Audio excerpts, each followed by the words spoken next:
Hello, and welcome to Character Class. We're back again this week. This week, I'd like to talk to you about my top 7 tips for playing Changeling, the Dreaming. Not top 5, top 7. Reason being is Changeling is a little more complex than some of the other World of Darkness systems. Even though a lot of them tend to be complex, Changeling has a few different interlocking systems and interlocking things that kind of ramp that up a little bit more. Now, we're going to start off with one thing in particular that many people make the mistake on, and that is looking at Changeling the Dreaming. It all talks about the dreams of children, uh, how the changelings are born of the dreaming of dreams, and how they have all these fantastical adventures and all this and that, and they make the mistake of thinking that it's fluffy. So my number 7, is that it's not fluffy. Don't make that mistake. Changeling has a lot of darkness to it. It is part of the World of Darkness line, after all. There is quite a lot of darkness to be found, whether it's the fact that your characters, basically, you're playing a changeling who knows they are a fae. Uh, they're some otherworldly entity, um, so on and so forth, all this going on. Whereas normal people in the real world can't see that. So to everybody else that's not a changeling basically looks like they're mad, that they're completely crazy. Usually, children who start displaying this sort of things, like talking to imaginary friends and whatnot, they tend to be medicated. There's a lot of darkness to be found in a changeling game. It's all dependent on your players and your storyteller as to how that's going to go. But there's a lot of lightheartedness as well, after all. You are talking about changeling and whatnot. So that's all. Let's move on to number 6, because number 6 is equally as important as number 7. Number 6 is that Seelie does not equal good, and unseelie does not equal bad. This is a mistake that many new players to Changeling make. They see, oh, there's a Seelie court and there's an unseelie court. So naturally, it's going to be good and bad. And that is not the case. Absolutely not. Um, Seelie, the court of the Seelie, are traditionalists. They believe that uh, the way things were done were back in the day are the way things should still be done. They believe that glamour has to be protected and hoarded because there's a finite amount of it in the world. They believe that uh, basically death before dishonor is one of the things. They're very chivalrous. There's a code of honor and whatnot. And there's a couple others. There's a Seelie code in the book. But if you read up on those Seelie codes, you'll find that they're very traditional in how they are viewed, how that code is. Because the Seelie are the traditionalists. The unseelie are the progressives, basically. They are the ones that believe in change. They don't believe that honor should have any place. They believe that glamour is free and that there's always going to be more of it. So they tend to be more reckless, more free, more libertarian in a way. Uh, so you've got that going on. That is the core of Seelie and unseelie. Nothing in there says that one is good or one is bad.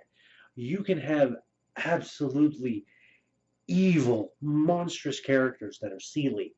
You can have the the best of us, basically, type of a character that is unseelie.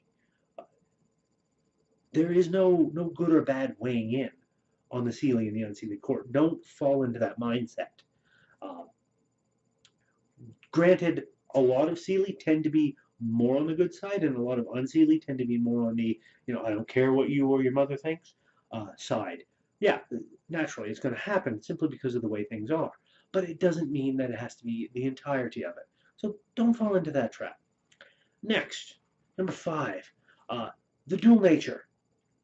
of the Seelie is something that many people can have trouble grasping, because your character is not only a person, a normal person, but they're also possibly a boggin or a troll or a she or a puka or any one of the other ones. Uh, they're both of these things at the same time. And from the moment they're awakened as a changeling, from that moment on, the um, the changeling world, the chimerical reality of the enchanted is um, it tends to be more real to them than the normal world is.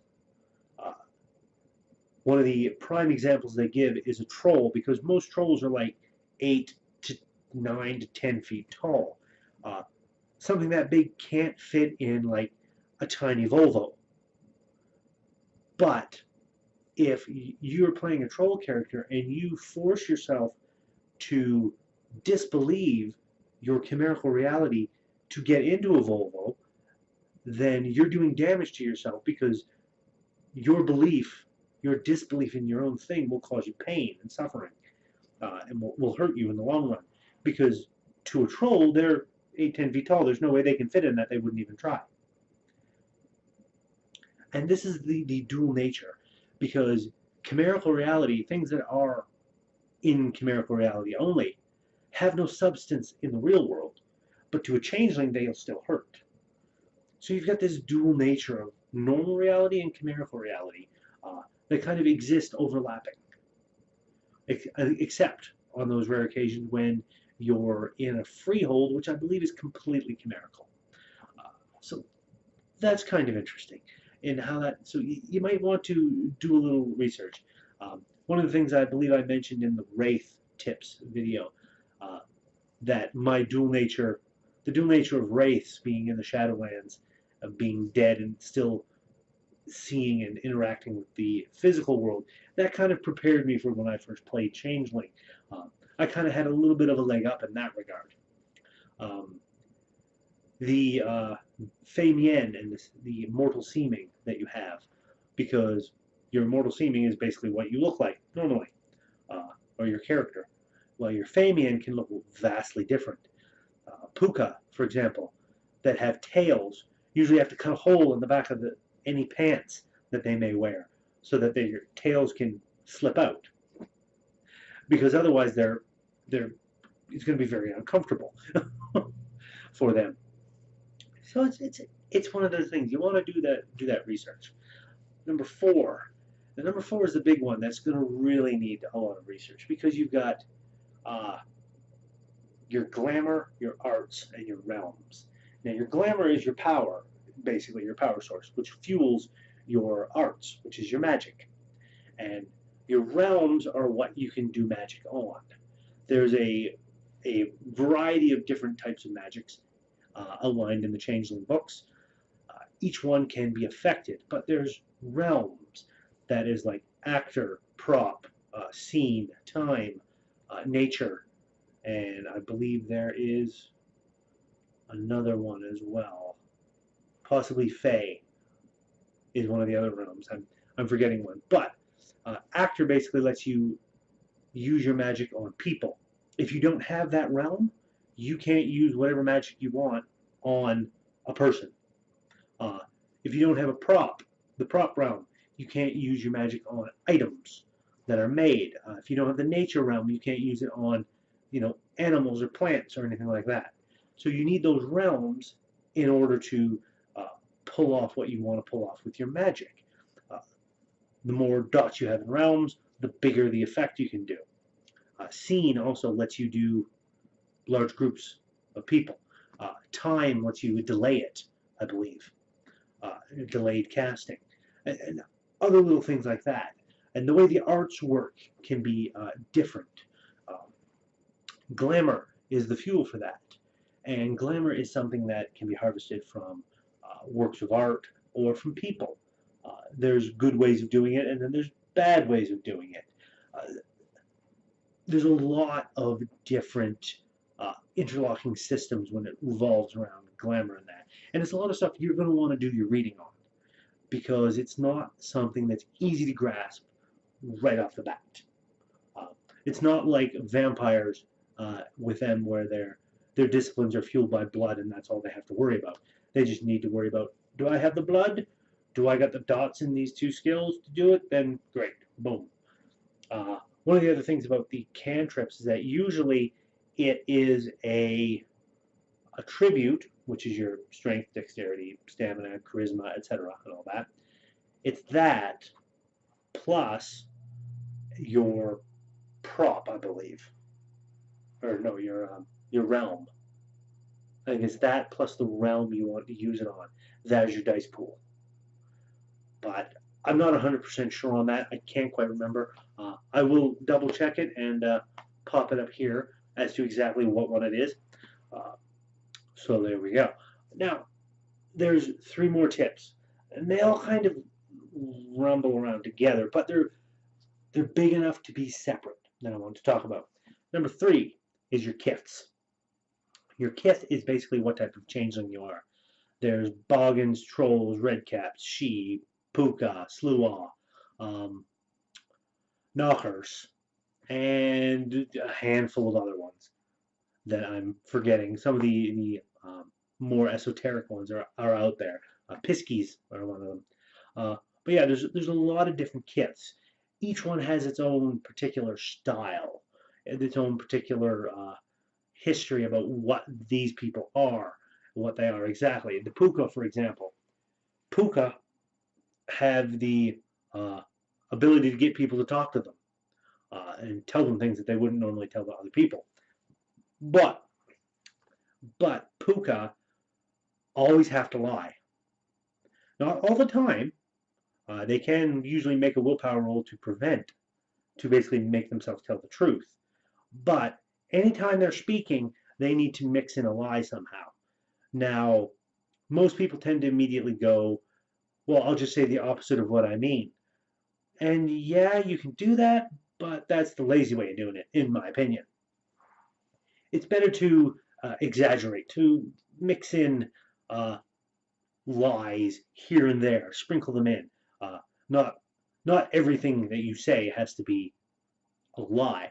Just because you open your mouth doesn't mean you have to lie immediately either. Uh, Lies by omission can happen as well. There's different ways of doing it. Just as there's a different way of playing other characters, like the She, who are very beautiful and pretty. They're the pretty elves, and they believe that they should rule all because they're nobles. It's what they do. You get the Sluaw, who always whisper.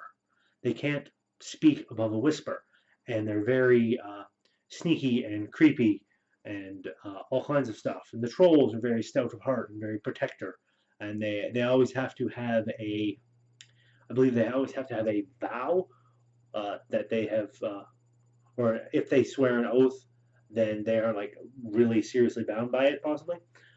There's a lot of fun things uh, going on, and each one of the kiths are vastly different from the others. Each one plays vastly different. It's not like the vampires where you got, or the werewolves, or even the mages where they all pretty much, in general, tend to play the same because you've got, well, these are all vampires and these are all werewolves and these are all mages, yes. But when it comes to the changeling, the kiths are vastly different. They're vastly different. Uh, Number two, we'll move on. Number two is the houses and the nobles, because there are houses that are mentioned, and there are nobility that are, some of them are been raised from the commoners, because the changeling society is ruled by a feudalistic, uh, where you've got nobles and commoners, and the commoners are not with a class system and ranks, uh, but the commoners tend to be normal people, and the nobles are like, well, you're only commoners. We are nobles. Uh, so that is some seriously fun, dark political things going on there. Now, each house is different. Each house has its own boon and its own ban as well, their own problems. One of them that I'm familiar with, House Gwydion. Uh, any member of that house who has sworn the oath can literally tell when anybody is lying to them on a glamour roll, I believe. They roll their glamour, and if it gets a certain amount of successes against the other person's willpower, then it's like, yeah, I know you're lying. The exception being House Elunid, who Gwydion cannot actually do that to. So they naturally distrust because they can't tell whether they're telling the truth or not. All kinds of fun things like that um, that go on. And the houses and the nobles are really not the sort of thing you want to jump into. Not immediately. That requires its own reading because the stuff in the core book for Changeling doesn't really delve into it. There's supplementary books that delve into the houses in much greater detail, and that is the book that you want to read. I believe it's Nobilis Oblige, um, the Book of Houses, possibly. And there's another one, the Book of Lost Houses, that deals with other houses that are showing up later on. And the nobility, with the Sidhe, for example, every single Sidhe is a noble, regardless. They should all belong to a house, unless they are one of the extremely rare that don't have a house for whatever reason. But the Sidhe are strange. When it comes to playing with kiths and the nobles, I would stick to commoners and stay away from Sidhe until you get an idea of the system at large, uh, because they can be some of the more difficult ones to play. Lastly, my last tip for playing is on the Childling, I believe it's Childling, Wilder, and Grump. Uh, your changeling is going to be one of those three, depending on how old they are when they awakened or how old they are currently. Because as changelings age, um, as near as I can tell, unless they've got some method of one of the merits that end up doing this, most changelings tend to exist between the ages of like 3 or 4 and 25 to 30. Usually changelings aren't older than 30. They've they've lost themselves because the older they get, the more banality tends to affect them. Banality being basically the mortal world's disbelief in fairy tales and legends. Um, Banality is basically somebody who goes to work 9 to 5 every day, doing the same job over and over and over again, and they're just worn down by it. That's banality. That's the force. And because of this encroaching force on the changeling world, they're convinced that winter is coming. Winter. Not Eddard Stark winter is coming, no. Uh, Something else entirely. And each one of those particular ones, the childlings, they're young, everything is vibrant and full of story and wonder and whatnot. They can be very, very rapscallious. The Wilders are the kind of jaded teenager years, and then you've got the Grumps that are, they're the old ones, the ones who've seen a lot. They've seen things, quote unquote. Uh, and those divisions tend to be fairly sharp when they come. There's usually a bit of a ceremony around it, uh,